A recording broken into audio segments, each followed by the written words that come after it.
My name is Lieutenant Commander Sienna Blackwood. I'm 31 years old, and I'm standing on the flight deck of the USS Eisenhower somewhere in the Persian Gulf when my phone buzzes with a voicemail from my stepfather, Gerald. The wind is hot, jet fuel hangs in the air, and the message is 17 seconds long. 17 seconds to destroy everything my father built. Hey, Sienna, just a heads up, I went ahead and listed the lake house. Already got a buyer lined up. Your mother and I figured it was time to let it go. The money's gonna help Megan finish her master's degree and cover some bills. You'll understand. Anyway, talk soon. He said it like he was telling me he'd picked up groceries. Casual. Almost bored. Like selling my dead father's house on Lake Champlain was a minor errand between lunch and a nap on the couch. My father built that house with his own hands. Every beam, every stone in the fireplace, every plank on the dock. He spent 4 summers on it. I handed him nails when I was 6 years old. I watched him cut the timber when I was 8. I helped him seal the roof when I was 12. He finished it 3 months before he shipped out to Iraq for the last time.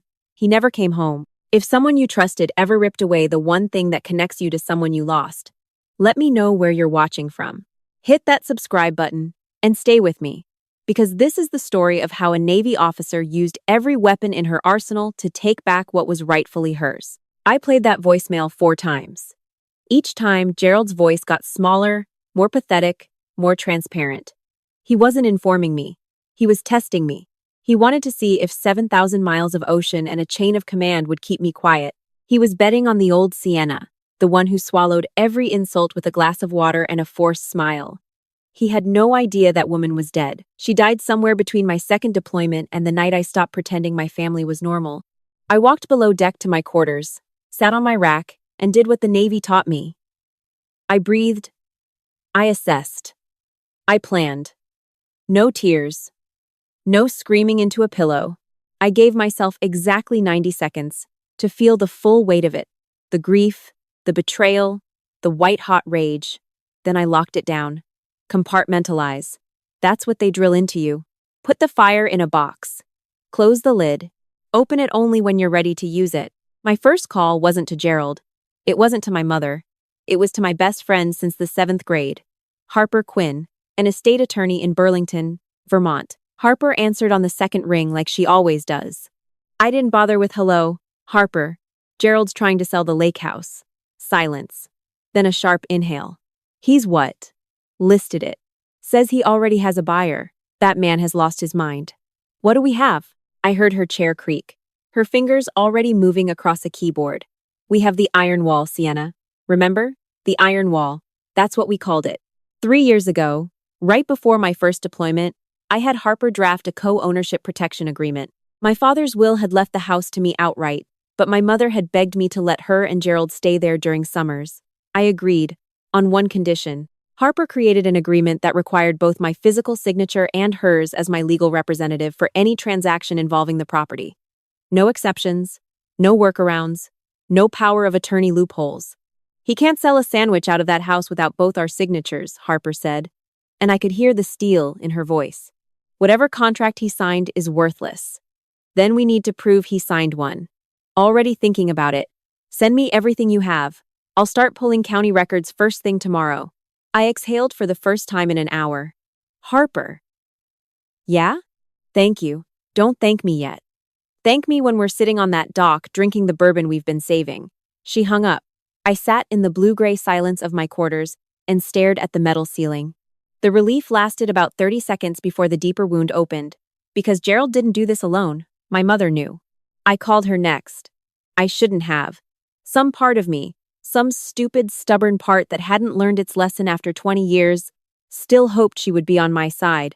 Mom, I got Gerald's message about the lake house. A pause. The kind of pause that tells you everything. Oh, honey, I was going to call you about that. Were you? It's complicated, Sienna.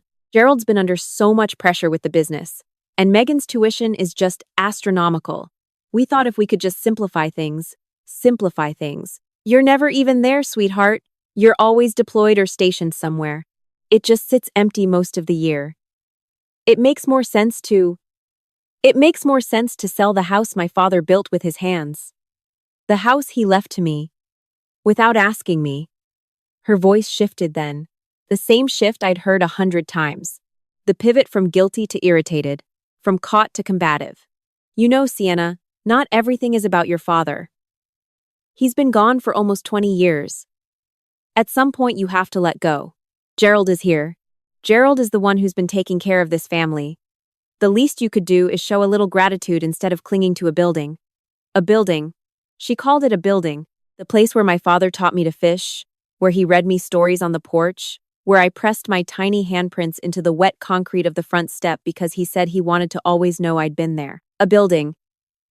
I ended the call. No goodbye. No argument. There was nothing left to argue about. She had chosen her side a long time ago.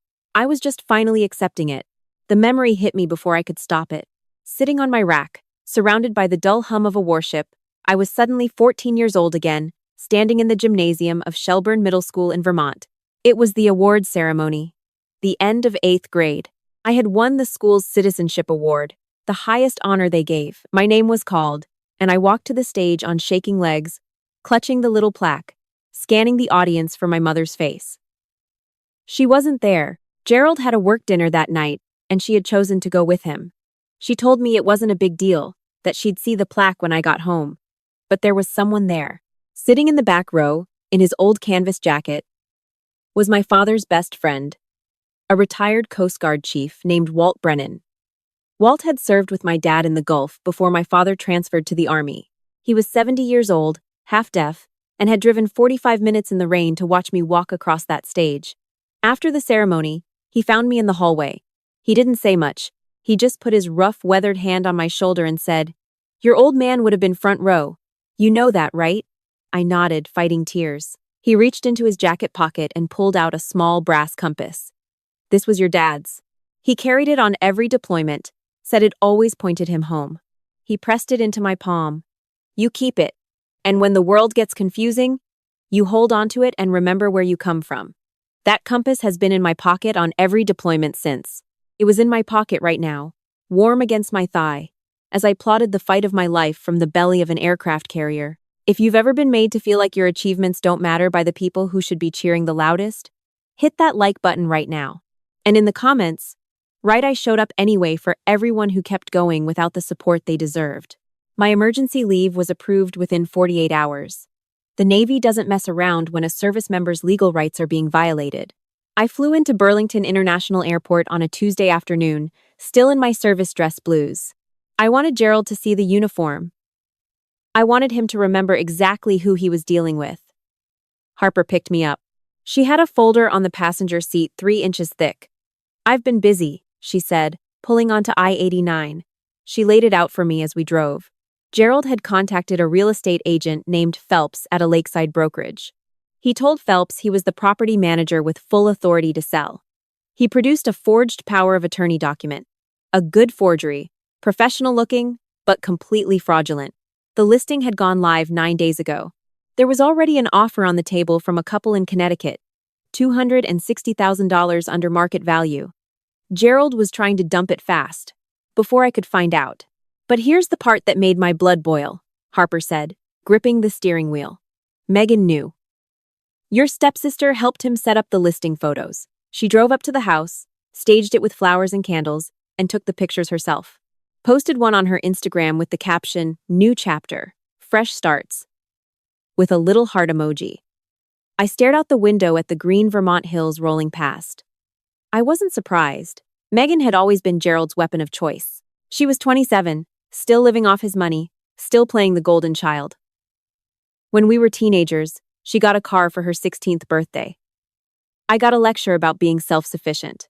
She got vacations to the Bahamas. I got summer jobs. And every time I pointed out the disparity, my mother gave me the same speech about gratitude and family sacrifice and keeping the peace. I didn't go to the lake house first. I went to Gerald. He was at his office in downtown Burlington, a small commercial real estate firm that had been struggling for years. I walked in unannounced. His receptionist's eyes went wide when she saw the uniform. Gerald was sitting behind his desk, a half-eaten sandwich in one hand, his phone in the other. He looked up and froze. "Sienna, what are you doing here?" I didn't sit down. I stood in the center of his office, feet shoulder-width apart, hands clasped behind my back. Parade rest. A position designed to project authority without aggression. You know exactly why I'm here. He put the sandwich down slowly, wiped his hands on a napkin, and tried to smile. The same smile he'd been using on my mother for 18 years. Look, I know the voicemail might have caught you off guard. But if you just listen, I've listened, Gerald. I listened to your voicemail. I listened to my mother make excuses for you. And I listened to my attorney tell me that you forged a power of attorney document and misrepresented yourself as the property manager of a house you have zero legal claim to. The color drained from his face. That's not what happened. Your mother and I agreed. My mother has no authority to agree to anything regarding that property. She has a revocable use agreement. That's it. She can stay there summers. She cannot sell it, mortgage it, transfer it, or authorize anyone else to do any of those things. The title is in my name, solely, and has been since my father died. I took one step closer. You have 48 hours to contact the buyer, withdraw the listing, and notify the agent that the sale was unauthorized. If you don't, my attorney files a criminal complaint for fraud, forgery, and attempted theft of real property with the Chittenden County State's Attorney. Those are felonies, Gerald. All of them. He stood up, his chair rolling back and hitting the wall. You can't do this. You're going to tear this family apart. This family was torn apart the day you decided my father's house was your piggy bank. I turned and walked out. I didn't look back. He didn't call. He didn't withdraw the listing. He called my mother instead. And she called me crying at 11 o'clock that night, begging me to reconsider, telling me Gerald was sorry, telling me I was overreacting. I let her finish. Then I said, "The deadline is 48 hours, Mom. Not a minute more." She started crying harder. "Why are you being so cruel?" "I'm not being cruel. I'm being clear. There's a difference." At exactly 48 hours and 1 minute, Harper filed the criminal complaint. What happened next was Gerald's Hail Mary, and it was ugly. Megan launched a campaign on social media that would have impressed a political operative. She posted a long, tearful video on TikTok about how her stepsister, a decorated naval officer, was trying to destroy their family over an old cottage. She cried on camera. She talked about her father's stress, his health, his sleepless nights. She said I was cold, controlling, obsessed with a dead man's memory. She tagged veteran support accounts, hoping to weaponize the military community against me. Comments poured in. People who didn't know me, who had never met me, called me heartless, selfish, a bully in a uniform, my mother commented on the video. She wrote, "I pray every day that my girls can find peace with each other." The same move.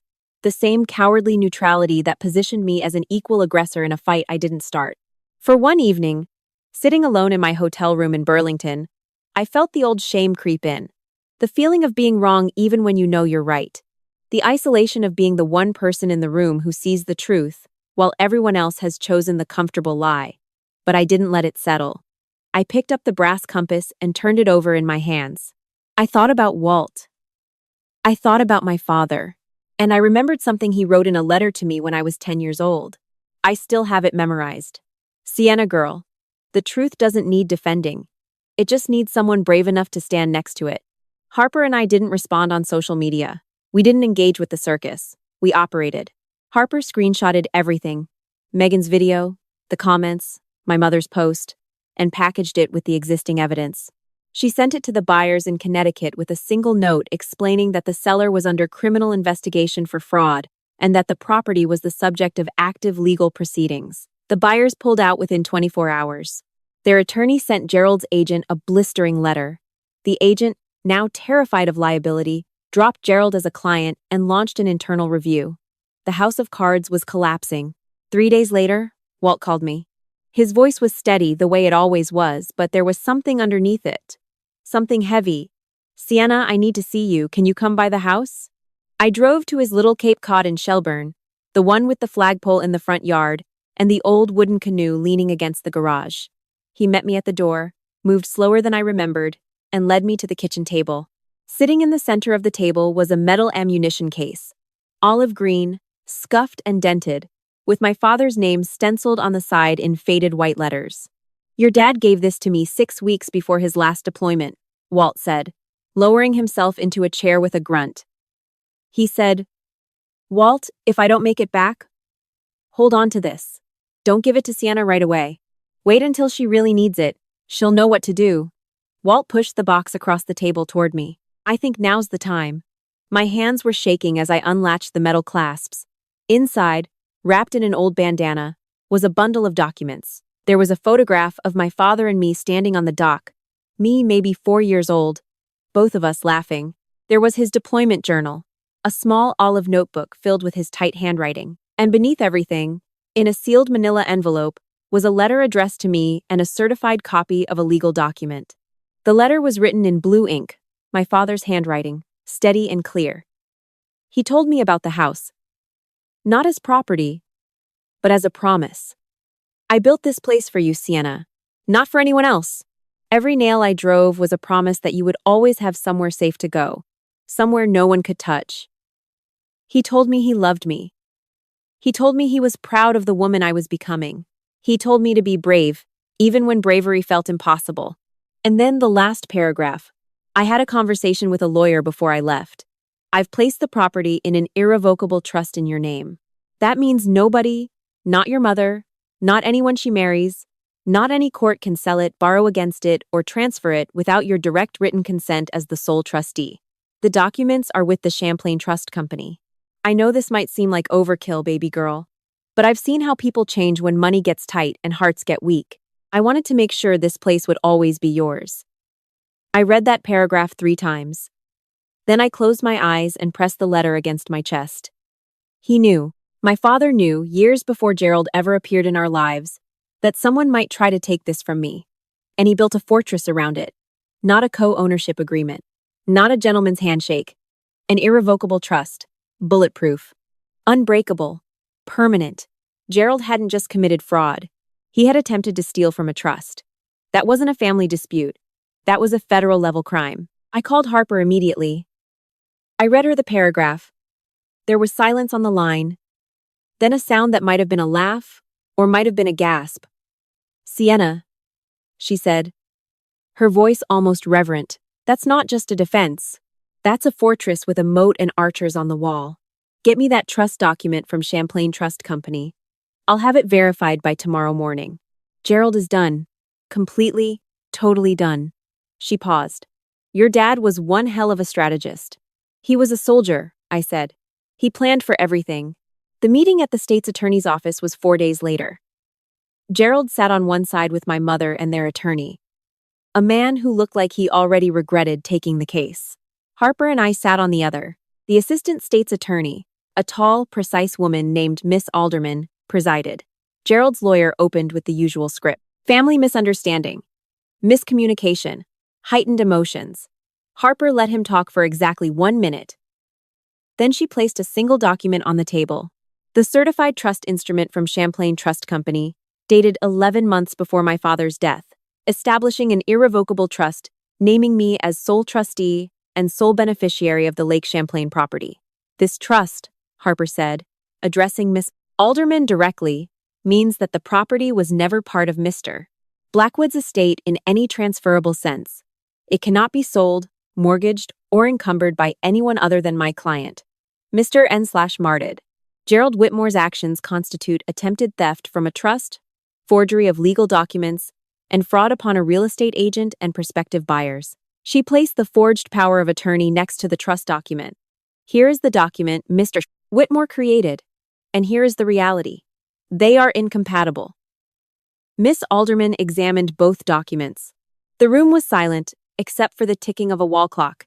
Gerald's attorney leaned over and whispered something urgent in Gerald's ear. My mother was staring at the table, her lips pressed together, her hands trembling in her lap. Miss Alderman looked up. Mr. Whitmore, she said, her tone carrying the weight of authority that only a prosecutor can summon. The evidence before me is unambiguous. You forged a legal document, misrepresented property ownership, and attempted to defraud a trust. These are serious felonies. You can accept a plea agreement today that includes full restitution of legal fees, a permanent restraining order from the property, and 3 years of supervised probation. Or we proceed to trial, where based on what I'm seeing, I am confident of a conviction." Gerald opened his mouth. Nothing came out. His face was gray, his hands gripping the arms of his chair. He looked at my mother. She didn't look back. Then something happened that I didn't expect. My mother spoke.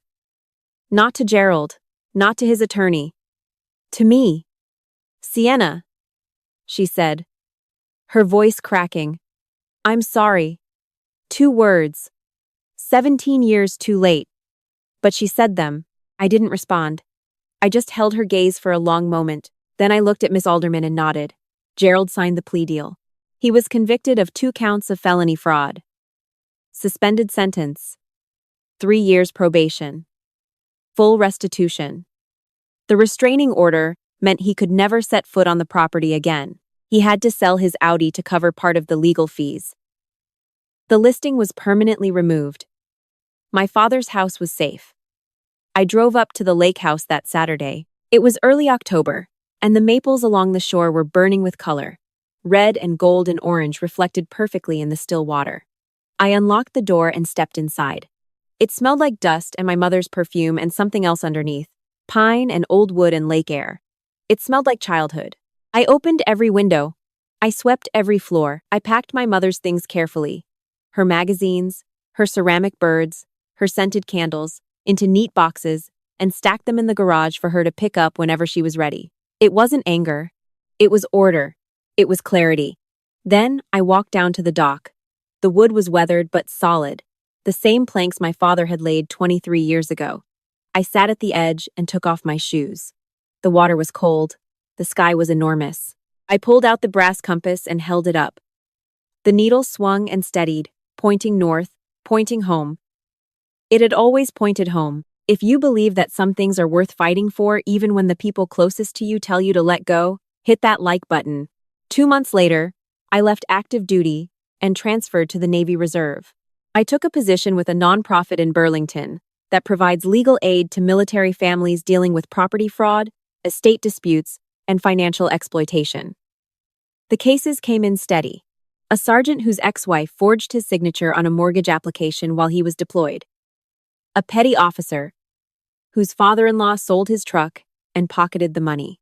A young corporal whose landlord illegally evicted his wife and kids while he was overseas. I knew every one of these stories. I had lived a version of each of them. One afternoon, a 22-year-old private sat in my office, barely holding it together. She told me her stepmother had emptied her deceased father's bank account, the one earmarked for her college education. She said nobody in her family would help her. She said she felt completely alone. I slid a legal pad across the desk. "You're not alone anymore," I said. "Let's build a plan." The relief in her eyes was worth more than any courtroom victory. My mother called me on a quiet Sunday in December. I almost didn't answer. But I did. Her voice was different this time. Smaller. Softer. Stripped of its usual defensive armor. "I left Gerald," she said. "I'm staying with my sister in Montpelier." I waited. "I know that doesn't fix anything," she continued. "I know I can't undo what I did, or what I didn't do, but I wanted you to know." I sat with the silence for a moment. I didn't rush to fill it. I didn't offer forgiveness I wasn't ready to give. I just said, "Thank you for telling me, Mom. I hope you're taking care of yourself." It was a crack in the wall. Not a door, not yet. But maybe someday. Spring came late to Vermont that year. The ice on the lake didn't fully melt until mid-April. When it did, I hosted a cookout on the dock. Harper was there, finally opening that bottle of Blanton's bourbon we'd been saving for 3 years. Walt came, slower now, leaning on a cane, but his handshake was still strong enough to crack walnuts. A few friends from the nonprofit came. A couple of veterans I'd helped through their cases came with their families. Children ran across the lawn my father had seeded by hand. Laughter bounced off the water and came back doubled. Harper raised her glass as the sun went down. "To Lieutenant Commander Blackwood," she said, "who reminded us all that the things worth keeping are the things worth fighting for." Walt lifted his beer. "Hoo-yah," he said quietly, and that one word from that old sailor carried more weight than 1,000 speeches. I sat on the dock after everyone had gone. The stars over Lake Champlain were impossibly bright, the same stars my father and I used to count from this very spot. I wasn't thinking about Gerald or my mother or the courtroom or any of it. I was thinking about a man who built a house with his hands and a trust with his heart, who planned for every threat except the one that took him, and who somehow, from beyond everything, still managed to protect his daughter. The compass was in my pocket. The house was behind me, solid and warm, every light on, and I was home. If this story meant something to you, I'd be honored if you shared in the comments what your stronghold is. It might be a place, a person, or just a promise you made to yourself. Hit subscribe if you believe in fighting for what matters. And thank you truly for being here. Sometimes the bravest thing we do is simply refuse to let go of the things that make us who we are.